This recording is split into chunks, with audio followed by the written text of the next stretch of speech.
Carlos Camburian furioso con el gobierno. 15 días esperando turno. La vacuna es solo para los militantes. El médico reclamó que a pesar de ser personal de salud, intendentes, amigos y militantes, ya se vacunaron antes que él.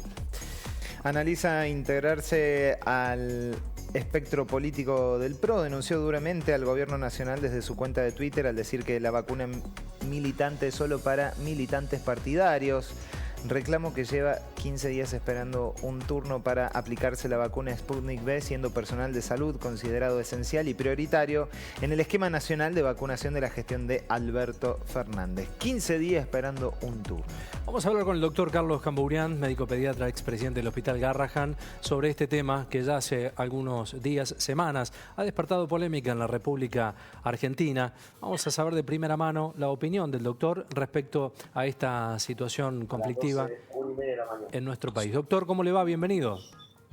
Hola, bienvenido, Carlos. ¿Cómo están? Bueno, muy bien, muy bien. Básicamente usted expresa esta situación de furia. Varios medios también se han expresado en función a esta situación de anomalía que ha sucedido con la colocación de las vacunas. ¿Cuál es su opinión, doctor? Sí, no sé si llamarlo furia. En definitiva es un ejemplo, ¿no? Es un ejemplo de lo que me pasa a mí, que es lo de menos definitivamente, ¿no? Digamos, pero lo que me pasa a mí le pasa a miles de profesionales de la salud y tampoco es denuncia, es mostrar lo que pasa todos los días. Se vacunaron intendentes, se vacunaron jóvenes de 18 años, se vacunaron choferes, hoy se vacunan periodistas militantes en el Ministerio de Salud de la Nación, dentro del Ministerio de Salud de la Nación. Son todas situaciones que son de extrema gravedad porque hay abuelos y abuelas que están esperando una vacuna no para pasarla bien y no enfermarse, para no morirse. Claro. Entonces, definitivamente sale del espectro de la denuncia, del reclamo, de la furia. Es un ejemplo.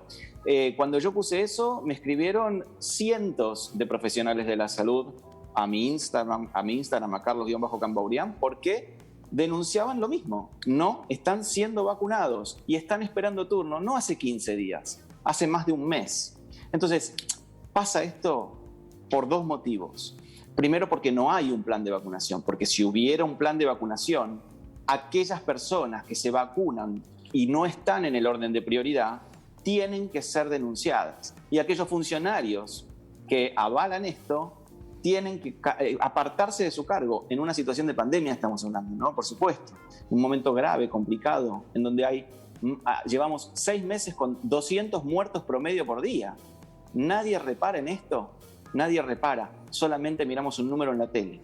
Bueno, me parece que estas situaciones son graves y no tienen que seguir sucediendo. Y si esto es para, digamos, se utiliza como una estrategia política simplemente para recolectar votos, la gente no es tonta. Lo único que hace esto es espantar votos. Tal cual. Doctor, también en Santa Cruz una polémica, ¿no? Vacunas debajo de la mesa en Santa Cruz denuncian que falsearon datos para inmunizar a familiares y amigos. Una situación que lamentablemente se ha nacionalizado. Indudablemente el factor político es determinante aquí. Pero han llegado a decirme a mí que no me vacunaban porque yo había criticado a la vacuna. Han llegado a decirme a mí que no me vacunaban porque yo era afín a otra ideología. Han llegado a decir cada cosa, que en definitiva, si acá hay autoridades que piensan en la salud pública, la salud es pública. Cuando hablamos de salud pública, es más, les digo esto, el Ministerio de Salud de la Nación creó una secretaría, porque hoy tenemos ministerio y esto es una fiesta, pero creó una secretaría que es la Secretaría de Equidad.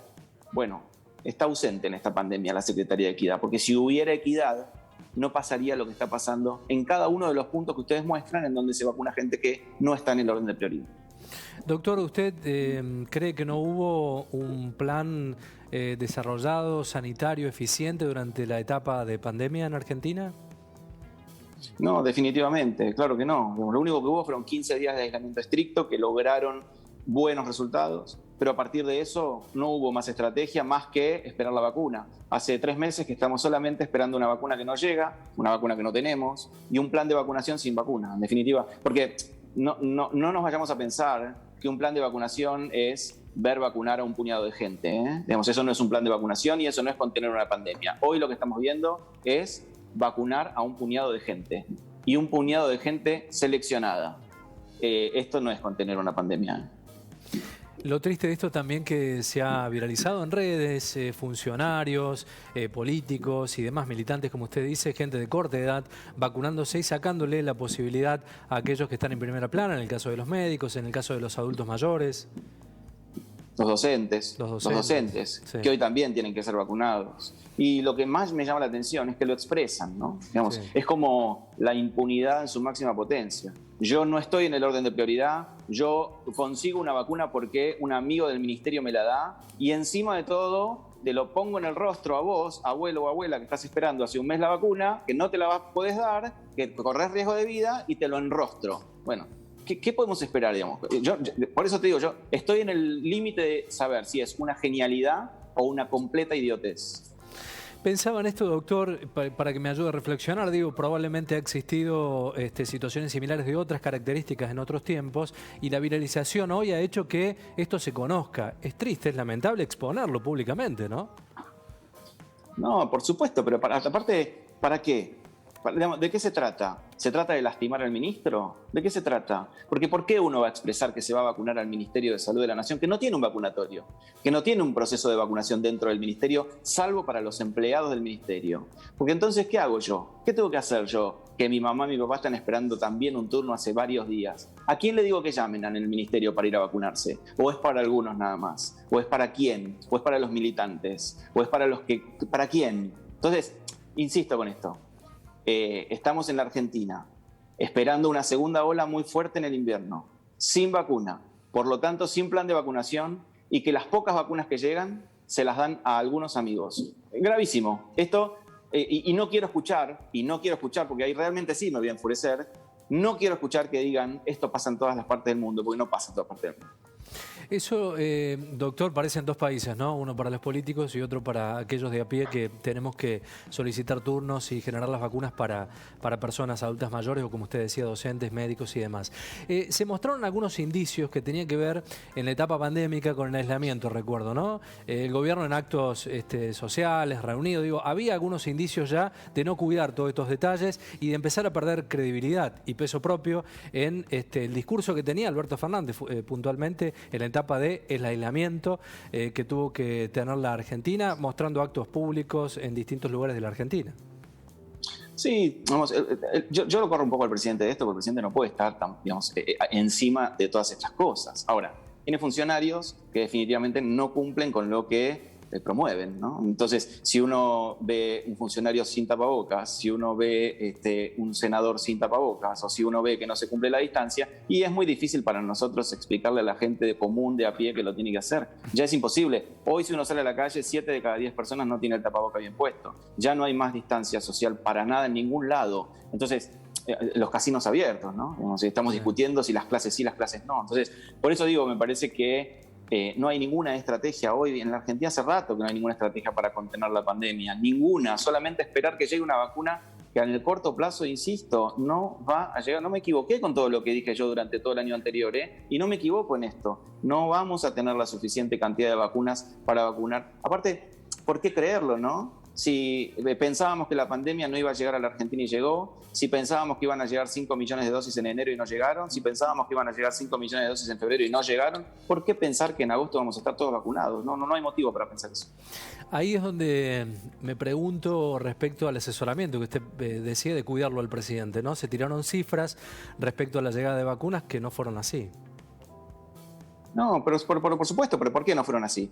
Porque la negociación con los laboratorios fue tardía. Imagínense, Chile empezó a negociar a mitad del año pasado con los laboratorios y la negoció a través de universidades, entidades serias, que están fuera de la política. Nosotros no, la Argentina negoció tarde y negoció a través de fundaciones, muchas de ellas pertenecientes a algunos expertos, con algunos intereses interpuestos. Entonces, definitivamente era algo que iba a salir mal. Y hoy nos quedamos nosotros, al lado de Chile, sin vacunas. Hoy la Argentina está vacunando un promedio de 1.300 personas por día. Para llegar a vacunar en septiembre a toda la población, tenemos que pasar ya a partir de esta tarde a vacunar 30.000 personas por día. Bueno, explíquenme cómo lo vamos a hacer y yo les juro que les creo. Doctor, ¿usted tuvo COVID? Sí, yo tuve, ya estoy recuperado con algunas secuelas pulmonares, pero estoy recuperado. Bien. ¿Qué se le dice a aquellos que han transitado la enfermedad respecto a los controles post-COVID? ¿Son necesarios por los daños, dice, que genera el virus, no? Mira, justamente yo en estos días voy a subir un video explicativo de esto, porque hay cerca de más de 55 secuelas que pueden suceder y que se estudiaron en el Reino Unido después de haber padecido la enfermedad.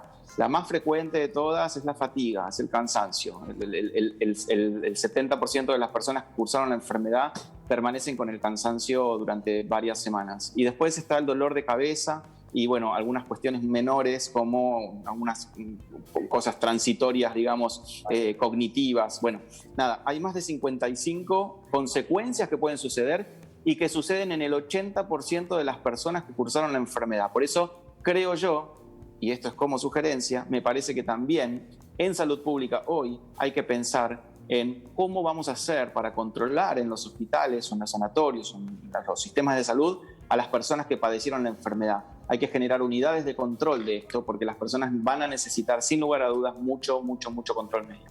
Doctor, usted en su actividad, ¿cómo la pasó y cómo la está pasando con el COVID en los lugares donde atiende y trabaja?